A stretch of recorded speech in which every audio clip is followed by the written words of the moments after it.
శ్రీమాత్రే నమః. సద్గురు జ్యోతిష్యాలయం నుండి ఈ సంవత్సరం శని వక్రగతి పొందే ఒక ఫలితాన్ని మనం ఇవ్వబోతున్నాం.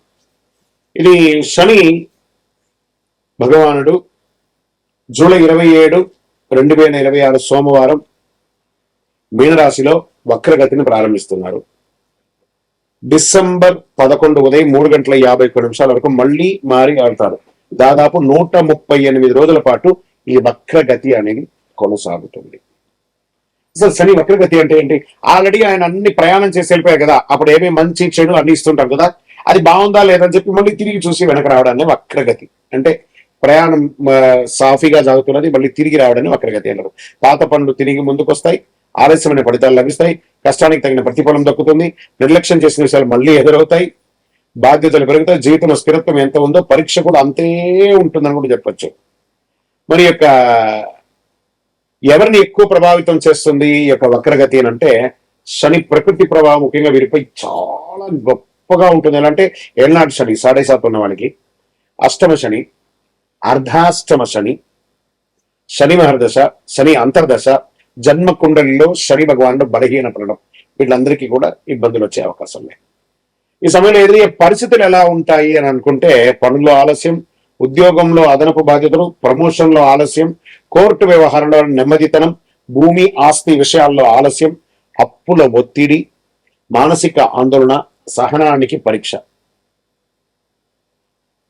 మనం ఏం పాటిస్తే బాగుంటుంది ఈ సమయంలో అని అంటే, అవసరం లేని అప్పులు తీసుకోవద్దు. ఈ వక్రగతి శని వక్రగతి ఎప్పుడు కోపంతో నిర్ణయాలు తీసుకోకూడదు, ఉద్యోగ మార్పుల్లో తొందరపడద్దు, తొందరపడి పై అధికారులను చెప్తే రిజైన్ చేసేయడం లాంటివి చేయకూడదు, వాహనం నడిపేటప్పుడు ఫోన్ మాట్లాడడం లేదా అతి స్పీడ్ వెళ్ళడం చేయకూడదు, పెద్దలను గౌరవించాలి, ప్రారంభించే పనిని పూర్తి చేయాలి, ఆరోగ్యాన్ని నిర్లక్ష్యం చేయకూడదు, ఖర్చులను నియంత్రించాలి. సరే, ఈ వక్రగతిలో ఎవరికైనా లాభం ఉందా? కర్కాటక రాశి వారికి అష్టమ ప్రభావం వల్ల ఆరోగ్యంపై శ్రద్ధ అవసరం, అప్పులు, పన్నులు, బీమా విషయాల జాగ్రత్త, ఆకస్మిక ఖర్చులు పెరిగే అవకాశాలు ఉన్నాయి. కర్కాటక రాశి వారికి ఆరోగ్య పరీక్ష కూడా ఉంటుంది. ఇంకా తక్కువ ఇబ్బందులతో అనుకూల ఫలితాలు కూడా పొందే వాళ్ళలో ప్రధానమైనటువంటి వారిలో వృషభ, వృశ్చిక, మకర, మీన రాశి వారు ఉన్నా కూడా శని వక్రగతి సమయంలో పాటించవలసినటువంటి కొన్ని పరిహారాలు ఉన్నాయి. ప్రతి ఒక్కరు 12 ద్వాదశ రాశుల వాళ్ళు పాటించాలి. ఓం శనైశ్వరాయ నమః మంత్రాన్ని 108 సార్లు పారాయణం చేయాలి. వారి దగ్గర కూడా ఎలా అడగాలి? దేహి మే బుద్ధి వైశిష్ట్యం, దేహి మే నిత్య యవ్వనం, దేహి మే పరమానందం, దేవదేవ జగత్పతే శనైశ్వర అని ప్రార్థన చేయాలి. నల్ల నువ్వుల నూనెతో దీపం వెలిగించాలి, పేదలకు వృద్ధులకు సేవ చేయాలి. ఇక్కడ బాగా గుర్తుపెట్టుకోవాలి, హనుమాన్ చాలీసా పారాయణం చేయండి. ఈ నవగ్రహాల దగ్గర శని భగవానుడు 19 సంవత్సరాలు, 19 అని లెక్క ఉంది కాబట్టి ఈయనకి 19 ప్రదక్షిణాలు చేయాలి. శని భగవానుడికి ప్రతి ఒక్కరు కూడాను చెయ్యండి. తర్వాత ఆ నవగ్రహాల దగ్గరికి వెళ్ళి నవగ్రహాలకు ప్రదక్షిణ చేసిన తర్వాత మేము కాలు కడుక్కుంటాము అని చెప్పి తప్పు పని చేయకండి. ఏమో అయిపోతుంది కాలు కడుక్కోపోతా అంటే, ఆ దుష్టగ్రహం కాదు శని భగవానుడు. ఆ శని భగవానుడు యొక్క పూజ చేసి కాలు కడుక్కొని ఇబ్బంది పెడితే ఆయన అనుకుంటాడు మేము పనికిరాని వాళ్ళు కదా, మీకు నేను ఏ రకంగా ఇబ్బంది పెట్టాలనుకుంటాడు. కాబట్టి గుర్తుపెట్టుకోండి, ఆ దేవుడు పనికిరానంటే దేవాలయంలోనే ఆ విగ్రహాన్ని ప్రతిష్ఠించరు కదా. మరి గురుగారు అందరూ కాలు కడుక్కోవాలంటారు కదా అంటే, ఇది వచ్చి ఒక అపోహ మాత్రమే, చరిత్ర ఎవిడెన్స్ లేదండి. ఆ శని భగవానుడి దగ్గర దీపం వెలిగిస్తారు, నూనె పోస్తారు చూసారా, అవన్నీ కూడా కారి కింద పడుతుంది కదా, దాన్ని తొక్కి ప్రదక్షిణాలు చేస్తే వృద్ధులు కానీ, పిల్లలు కానీ, మహిళలు కానీ ఎవరైనా జారి కింద పడతారని నవగ్రహం తిరిగిన తర్వాత కాలు కడుక్కోండి, ఆ నూనె కాలు కంటకూడదు అని చెప్పారు. కానీ నవగ్రహాలు తిరగడం వల్ల కాలు కడుక్కోవడం అనేది అపోహ, అదొకటి చెయ్యకండి. 19 ప్రదక్షిణాలు చేయండి, నువ్వులతో దీపం వెలిగించండి, నువ్వుల నూనెతో దీపం వెలిగించండి, బెల్లం కాకి పెట్టండి, కాక ధ్వజాయ విద్మహే ఖడ్గహస్తాయ ధీమహి తన్నః మంద ప్రచోదయాత్ అని చెప్పి ప్రార్థన చేయండి. పేదవాళ్ళకి చెప్పులు దానం ఇవ్వండి, ఒక బెడ్షీట్ దానం ఇవ్వండి, ఒక గొడుగు దానం ఇవ్వండి, అన్ని రకాలుగా బాగుంటారు. ఇంకనూ గురుగారు మా యొక్క వ్యక్తిగత జాతకంలో ఈ యొక్క శని వక్రగతి యొక్క దాన్ని మేము నిర్మూలించుకోవాలి, దానికి పరిహారం పొందాలి అని అంటే దానికి ఏ రకంగా చేయాలంటే మీ పరిసర ప్రాంతాల్లో ఉన్నటువంటి గురువులని, జ్యోతిషాస్త్ర నిపుణులని సంప్రదించండి. లేదా మా దగ్గరే తెలుసుకోవాలనుకుంటున్నారా, మా డిస్ప్లేలో కనబడుతున్నటువంటి నంబర్ కి మీ పేరు, date of birth, time of birth, place of birth text చేసి మీ యొక్క అపాయింట్మెంట్ ఫిక్స్ చేసుకోండి. విజయవస్తు. శ్రీమాత్రే నమః. ఒక అద్భుతమైనటువంటి ఆధ్యాత్మికమైనటువంటి విషయాలు లక్ష్మీదేవి గురించి మనం ఈరోజు తెలుసుకోబోతున్నాం. శ్రీ మహాలక్ష్మీదేవి గుడ్లగోగ, ఉల్లూకం అంటారు. ఎందుకు వాహనంగా ఉంది? హిందూ పురాణాల ప్రకారం గుడ్లగూబ ఉళ్ళొక మహాలక్ష్మీదేవి వాహనం. దీనికి అనేక ఆధ్యాత్మికమైనటువంటి ఎవిడెన్స్ తో సహా ఉన్నాయి. గుడ్లగూబ చీకట్లో కూడా స్పష్టంగా చూడగలదు. ఇది వివేకం, దూరదృష్టి, సరైనటువంటి నిర్ణయం తీసుకునే శక్తిని సూచిస్తుంది. లక్ష్మీదేవి ప్రసాదించే సంపదను జ్ఞానంతో వినియోగించాలని ఇది బోధిస్తుంది. సంపదతో పాటు వినయం. సంపద వచ్చినప్పుడు అహంకారం, లోభం పెరగకుండా జాగ్రత్త ఉన్న గుడ్లగూబ సూచిస్తుంది. ధనాన్ని ధర్మబద్ధంగా వినియోగించడానికి సందేశంగా నిలుస్తుంది. అజ్ఞానాన్ని తొలగించడంలో గుడ్లగూబ రాత్రిపూట చురుకుగా ఉంటుంది. అంటే అజ్ఞానంలో రాత్రిపూట చురుకుగా ఉంటుంది చూసారా. చీకటి అంటే అజ్ఞానం, వెలుగు అంటే జ్ఞానం. అజ్ఞానం తొలగించి సత్య మార్గం నడిపించే లక్ష్మీ కృపకు ప్రతీకగా నిలబడుతుంది. ఐశ్వర్యానికి కాపరి. పురాణ సంప్రదాయ ప్రకారం గుడ్లగూబ సంపదను కాపాడే శక్తిగా ప్రతీక సంపాదించి ధనం నిలవాలంటే అప్రమత్తంగా అవసరమని తెలియజేస్తుంది అనమాట. శాస్త్ర సంప్రదాయ ప్రకారం కొన్ని ఆగమ పురాణ సంప్రదాయాలు మహాలక్ష్మీదేవిని ఉల్లూక వాహిని, గుడ్లగూబను వాహనంగా ధరించినది అనే అర్థం కూడా ఉంది. అయితే అన్ని ప్రాంతాల చిత్రంలో గుడ్లగూబలు తప్పనిసరిగా కనిపించదు. కొన్ని ఆలయ సంప్రదాయాలు ఆమె పద్మాసనంలో లేదా ఏనుగుతో గజలక్ష్మి రూపంలోనే చిత్రీకరిస్తూ ఉంటారు. సంపద ఒక్కటే సరిపోదు, సద్వినియోగం చేసే వివేకం, వినయ, ధర్మబుద్ధిని. శుక్రవారమే లక్ష్మీదేవిని ఎందుకు పూజిస్తారు? మహాలక్ష్మీదేవికి శుక్రవారం ఎందుకు పూజ చేస్తారు?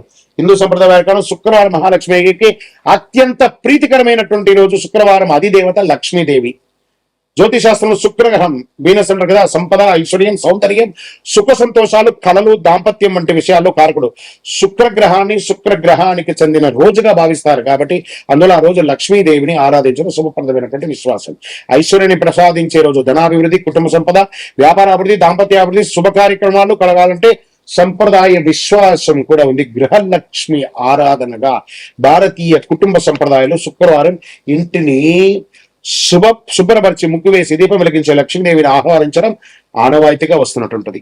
ఇంకా వ్రతాలకు ప్రాముఖ్యత అంటే శుక్రవారం లక్ష్మీ వ్రతం, వరలక్ష్మి వ్రతం. అందులోనూ ఈ నెల 21వ తారీఖున వరలక్ష్మి వ్రతం కూడా 2026 ఆగస్టు నాడు వస్తుంది. అష్టోత్తర శతనామాన్ని పూజ చేయడం, అనేక ఆచారాలు, సుమంగళి ప్రార్థన చేయడం, సుమంగళిని అందరూ ఇంటికి పిలిచి పారాన్ని రాకి వాళ్ళందరికీ ఉచిత రీతిలో వాళ్ళు సత్కరించడం కూడా జరుగుతుంది. శుక్రవారం చేయవలసిన పూజ: ఇంటిని శుభ్రంగా ఉంచడం, గడపకు పసుపు కుంకుమ పెట్టడం, ఆవు నెయ్యి, నువ్వుల నూనెతో దీపం వెలిగించడం, తామర పువ్వులు లేదా తెల్లని పువ్వులతో పూజ చేయడం, శ్రీశుక్త కనకదార స్తోత్ర పారాయణం చేయడం, మహాలక్ష్మి అష్టోత్తర శతనామాలు చేయడం చాలా మంచిది. పాయసం, పాలు, బెల్లం ఇలాంటి నైవేద్యం ఇస్తే శుక్రవారం నాడు అమ్మవారి ఆనందపై ఇంట్లో దారిద్ర్య నిర్మూలన చేసి ఐశ్వర్యాన్ని కురిపిస్తుంది. వర్షంగా విజయోస్తు. అమ్మవారికి కమలే ఓం శ్రీం హ్రీం క్లీం కమలే కమలాలయే వసీద ప్రసీద శ్రీం హ్రీం శ్రీం మహాలక్ష్మి నమః. అమ్మవారికి కమలాలంటే ఎందుకు ఇష్టం? లక్ష్మీదేవికి కమలం అంటే శ్రీ మహాలక్ష్మీదేవిని దాదాపు ప్రతి చిత్రంలో విగ్రహంలో కమలంలో ఆశీనురాలుగా లేదా చేతుల కమల పుష్పాన్ని ధరించే విధంగా దర్శిస్తుంటాం. కమలం లక్ష్మీదేవికి అత్యంత ప్రీతిపాత్రమైనటువంటి పుష్పం. చూడండి, ఆ కమలం పుట్టడం వచ్చి బురదలో పుడుతుంది. ఆ బురదలో పుట్టిన తర్వాత ఆకు కూడా విచ్చుకుంటుంది, పువ్వు కూడా విచ్చుకుంటుంది. ఆ బురద ఆ పువ్వు కానీ ఆకు కానీ ఎక్కడ కూడా కొంచెం కూడా ఉంటుంది. అంటే ఎక్కడి నుంచి వచ్చామనేది కాదు, ఎక్కడికి చూస్తుంది, ఎక్కడికి వెళ్తుంది అనేది ఆ యొక్క పుష్పం యొక్క అనుకూలమైనటువంటి పవిత్రతకు ప్రతీక. కమలం బురదలో పుట్టిన బురద అంటకుండా స్వచ్ఛంగా వికసించి అలాగే మనిషి కూడా ప్రపంచంలో జీవిస్తూ ఆ ధర్మానికి దూరంగా పవిత్రతకు జీవితంగా ఉండాలని చూపించే సూచికనే కమల పుష్పం. ఐశ్వర్యానికి చిహ్నం. కమలం వికసించడం అంటే అభివృద్ధి, శ్రేయస్సు, ఐశ్వర్యం. అందుకే లక్ష్మీదేవిని పద్మ కమల, పద్మాలయ, పద్మప్రియ వంటి నామాలతో స్తుతిస్తూ ఉంటారు. మహావిష్ణువుతో అనగా మహావిష్ణువు నాభి నుండి కమలం ఉద్భవించింది. ఆ కమలంపై బ్రహ్మదేవుడు అవతరించాడని పురాణాలు చెబుతాయి. లక్ష్మీదేవి శ్రీ మహావిష్ణువు సహచరణి కావడంతో కమలానికి ప్రత్యేక స్థానం లభించింది. ఆధ్యాత్మికమైనటువంటి వికాసం. కమలం ఉదయించే సూర్యుని కిరణాలతో వికసిస్తుంది. అది జ్ఞానం, ఆధ్యాత్మిక చైతన్యం, అంతరంగ వికాసం. చూడండి, ఆకాశాన్ని చూస్తుంది, సూర్యునే చూస్తుంది కాబట్టి అద్భుతమైనటువంటి. ఎక్కడ పుట్టామనేది కాదు, ఎక్కడ చూస్తుంది అనేది గొప్ప. శాస్త్రాల్లో కమలం శ్రీ సూక్తంలో మహాలక్ష్మీదేవిని పద్మంతో అనేక సార్లు వర్ణిస్తారు. ఉదాహరణకు పద్మప్రియే పద్మిని పద్మహస్తే పద్మాలయే పద్మదలాయుధాక్షి అని అంటారు చూసారా. ఈ సూత్రంలో ఆమెకు కమలం ఎంత ప్రీతిపాత్రమో స్పష్టంగా తెలియజేయడం జరుగుతుంది. కమలంతో పూజ చేస్తే ఫలితం. సంప్రదాయ ప్రకారం లక్ష్మీదేవిని కమల పుష్పాలతో పూజిస్తే ధనాభివృద్ధి, గృహంలో ఐశ్వర్యం, వ్యాపారాభివృద్ధి, కుటుంబంలో శాంతి సౌకర్యం కలుగుతాయి. కమలం ఇచ్చే సందేశం ఏంటి? సంపద వచ్చిన అహంకారం లేకుండా ప్రపంచంలో ఉంటూ పవిత్రతను, వినయాన్ని, ధర్మాన్ని కాపాడని చెప్తుంది. కాబట్టి అమ్మవారికి కమలం అంటే మహా ఇష్టం. ఈ అష్టలక్ష్ములు ఎవరు? ఒక లక్ష్మి చాలదా? ఎందుకు అష్టలక్ష్ములు అంటే ఒక్కొక్క దేవుడికి ఒక్కొక్క అవతారాలు ఉంటాయి సార్, ఒక్కొక్క దేవతడికి. అలాగే లక్ష్మీ అమ్మవారికి అష్టలక్ష్ములు శ్రీ మహాలక్ష్మీదేవి యొక్క 8 దివ్య స్వరూపాలు. ప్రతి స్వరూపం ప్రతి జీవితంలో ఒక ప్రత్యేకమైన ఐశ్వర్యాన్ని సంపాదిస్తుందని హిందూ సంప్రదాయ ప్రకారం చెబుతుంది. సంపద అంటే కేవలం ధనం మాత్రమే కాదు, ధైర్యం, జ్ఞానం, సంతానం, విజయం, ఆహారం, ఆధ్యాత్మిక శాంతి కూడా ఐశ్వర్యమే. ఇందులో మొట్టమొదటిది ఆదిలక్ష్మి, మహాలక్ష్మి యొక్క మూల స్వరూపం. ఆధ్యాత్మిక శాంతి, భక్తి, మోక్షాన్ని ప్రసాదిస్తుంది. ధనలక్ష్మి, ధనం, బంగారం, ఆర్థిక సంపదకు అధిష్టాన దేవత. వ్యాపారం, ఉద్యోగం, ఆర్థిక అభివృద్ధికి ఆశీర్వదించబడుతుంది. ధాన్యలక్ష్మి, అన్నం, ధాన్యం, వ్యవసాయం, ఆహారం, సమృద్ధికి ప్రతీక. ఇంట్లో అన్నపూర్ణను ప్రసాదిస్తుంది. గజలక్ష్మి, ఏనుగుతో దర్శనమిచ్చే లక్ష్మి స్వరూపం. రాజయోగం, గౌరవం, కీర్తి, శ్రేయస్సును ప్రసాదిస్తుంది. సంతాన లక్ష్మి, సంతానం, పిల్లలు, ఆరోగ్యం, వారి అభివృద్ధి అనుగ్రహిస్తుంది. కుటుంబ సుఖ సంతోషాలకు ప్రతీక. వీరలక్ష్మి, ధైర్యం, శక్తి, పరాక్రమం, ఆత్మవిశ్వాసాన్ని ప్రసాదిస్తుంది. కష్టాలను ఎదుర్కొనే శక్తినిస్తుంది. విజయలక్ష్మి, ప్రతి కార్యంలోనూ విజయం, శత్రులపై జయం, పోటీలో గెలుపుకు ప్రసాదిస్తుంది. విద్యాలక్ష్మి, విద్య, జ్ఞానం, కళలు, మేధస్సు, వికాసానికి అధిష్టాన దేవత. విద్యార్థులు, పరిశోధన, కళాకారులు ప్రత్యేకంగా ఆరాధించబడుతుంది. అష్టలక్ష్ముల ఆశీర్వాదం వల్ల ధనాభివృద్ధి, అన్నపూర్ణత, విద్యాభివృద్ధి, విజయం, ధైర్యం, సంతాన సౌభాగ్యం, గౌరవం, కీర్తి, ఆధ్యాత్మిక శాంతి, ఈ 8 స్వరూపాలను భక్తితో ఆరాధిస్తే సంపూర్ణమైనటువంటి అనుగ్రహాన్ని పొందుతారు. లక్ష్మీం క్షీర సముద్ర రాజతనయాం శ్రీరంగదానేశ్వరీం అని ప్రార్థన చేయండి. అనుగ్రహాన్ని పొందండి. విజయోస్తు.